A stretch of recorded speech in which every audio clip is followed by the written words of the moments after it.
Olá, feras! Espero que estejam todos bem. Sou a professora Tânia Lins. Iremos fazer a resolução das questões da nossa avaliação bimestral do primeiro bimestre de 2026 da frente B. Vamos para a nossa primeira questão. Essa questão ela envolve o conteúdo de distribuição eletrônica, conteúdo cobrado no capítulo 3. E essa questão, ela está na bateria do Consolidando Saberes, é a questão 1 da página 101. O ouro, símbolo AU, é tão inerte que pode ser encontrado na natureza na forma do metal. O ouro puro é classificado como ouro 24 quilates. Suas ligas, como prata e cobre, são classificadas de acordo com a proporção de ouro que contém. A distribuição eletrônica em subníveis para o ouro é igual a...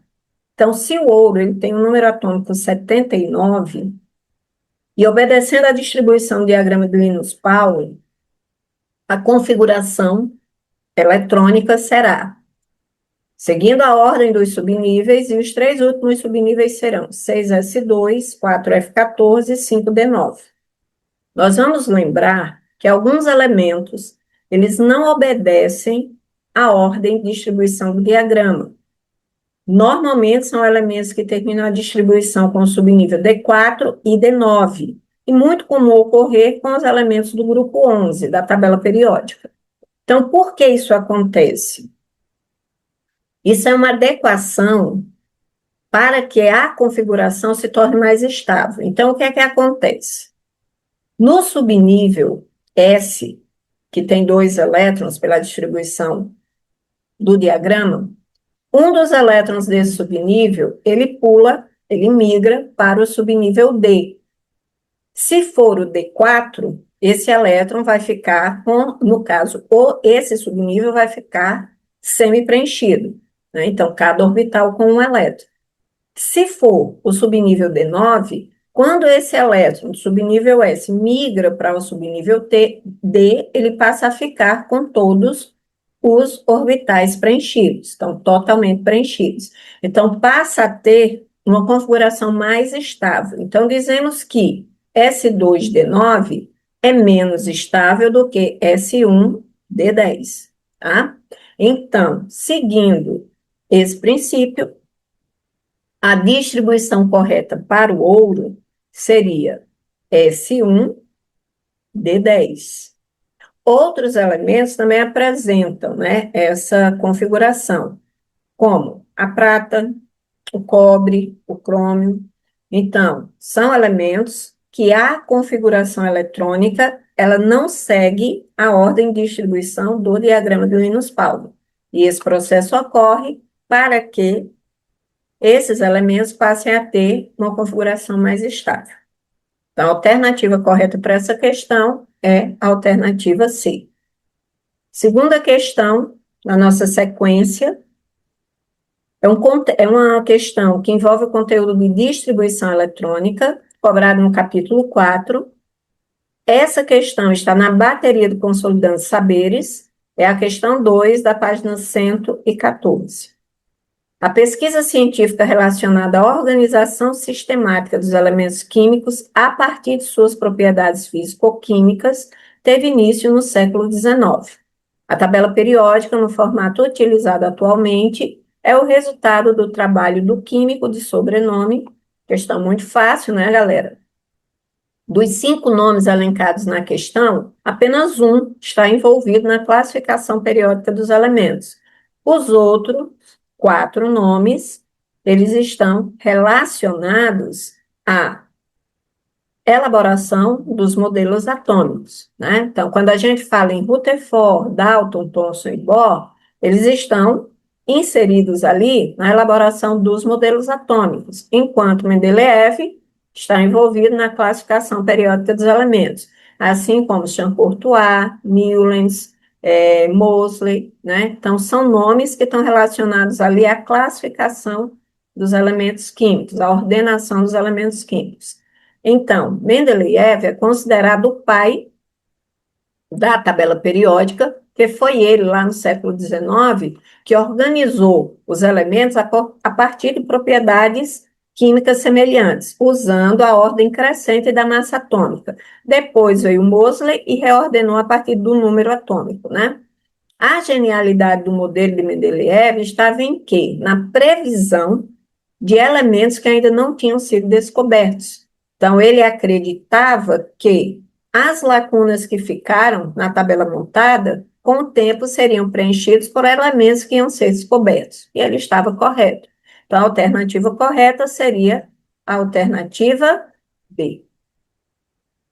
Passamos, então, para a terceira questão que envolve o conteúdo de tabela periódica, cobrada no capítulo 5, e essa questão está na bateria do Consolidando Saberes, que é a questão 6, da página 124. Analise as seguintes afirmações feitas com referência ao sódio, que tem número atômico 11. 1. É um metal alcalino terroso? Fazendo a distribuição dos 11 elétrons do sódio, configuração eletrônica será 1s2, 2s2, 2p6, 3s1. Então, com essa configuração, nós preenchemos 3 camadas. Então, se tem 3 camadas, pertence ao terceiro período. E é um elemento do grupo 1. Como eu sei que é um elemento do grupo 1? Que a sua última camada tem um elétron. Então, todos os elementos do grupo 1 apresentam um elétron na camada de valência. Então, é um elemento alcalino e não alcalino terroso. Então, incorreta. Questão 2. Localiza-se no terceiro período da tabela periódica. Correto. Como preenche 3 camadas, é um elemento do terceiro período. 3. Tem propriedades químicas similares à do potássio? Correto. Se eu pegar o número atômico do potássio e fizer a distribuição eletrônica dele, nós teremos também um elemento em que a camada de valência terá um elétron. Então, se eu for analisar esses elementos a partir da tabela periódica, nós vamos ver que sódio e potássio pertencem ao mesmo grupo, que é o grupo 1, por terem os dois um elétron na sua última camada. Então, tem propriedades químicas similares, como, por exemplo, a alta reatividade e a tendência de perder um elétron nas ligações. Então, a alternativa correta para essa questão será a alternativa C. Vamos agora para outra questão. Essa questão envolve o conteúdo de propriedades periódicas e aperiódicas, cobrada no capítulo cobrados, né, no capítulo 6. Essa questão está na bateria do Consolidando Saberes, que é a questão 9, da página 136. O titânio é um elemento químico de símbolo Ti, número atômico 22 e massa atômica 47,9 unidades. Trata-se de um metal de transição leve, forte, de cor branca e aspecto metálico e lustroso, resistente à corrosão e sólido na temperatura ambiente. O titânio é muito utilizado em ligas leves e no pigmento muito branco. Sobre o elemento titânio, assinale a alternativa correta. Alternativa A. Configuração eletrônica do titânio é 1s2, 2s2, 2p6, 3s2, 3p6, 3d4. Se eu for fazer a distribuição eletrônica do titânio, que tem número atômico 22, consequentemente 22 elétrons, a configuração será 1s2, 2s2, 2p6, 3s2, 3p6, 4s2, 3d2, e não 3d4. Então, alternativa A, incorreta. A B. O isótopo de massa 48 apresenta 26 prótons. Gente, se fala isótopo, é porque apresenta o mesmo número atômico, consequentemente, o mesmo número de prótons, né? Então, quando diz que o isótopo de massa 48 tem 26 prótons, nós já sabemos que é uma afirmativa incorreta. O número 48, lembre, é relativo à massa do elemento, que é a soma de prótons mais nêutrons. Alternativa C, apresenta raio atômico menor que o zircônio. Aqui também fácil de matar essa questão, né? Essa afirmativa. Como é que o raio atômico aumenta? Então, se a gente for analisar o aumento do raio atômico nos períodos aumenta da direita para a esquerda, nos grupos de cima para baixo. Então, podemos dizer que o raio atômico aumenta à medida que aumenta o número atômico. Então, quanto maior o número atômico, maior a quantidade de camadas, maior o raio. Então, como o zircônio tem número atômico 40 e o titânio 22, então o zircônio tem um raio atômico maior. Mas vamos fazer essa conferência a partir da tabela periódica. Então, nós temos aqui o titânio e aqui o zircônio.